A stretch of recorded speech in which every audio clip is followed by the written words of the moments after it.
This video will guide you through wall mounting the SL2100 chassis. The SL2100 chassis can be wall mounted without the need for any additional brackets. The chassis is 330 mm wide by 435 mm high.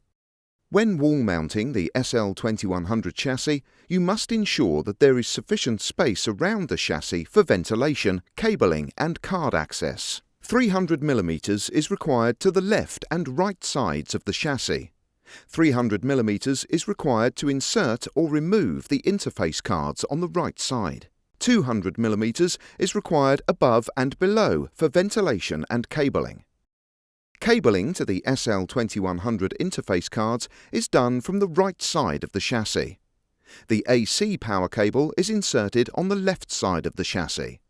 A wall mount template and 4 25 mm long screws are supplied with the SL2100 chassis. Before wall mounting, you must ensure the wall is flat and of suitable structure for securing the SL2100 chassis. If not, then it's recommended that a wooden backing board is first secured to the wall. Suitable wall plugs will be required and are not supplied. Fix the 3 screws shown, leaving approximately 3 mm of standoff. Mount the SL2100 chassis onto the 3 screws as shown.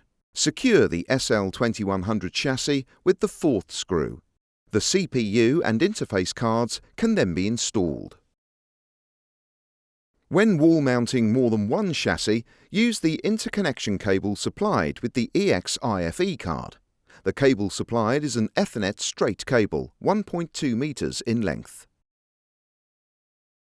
Thank you for watching. We hope this video has been helpful in providing information on wall mounting the SL2100 chassis.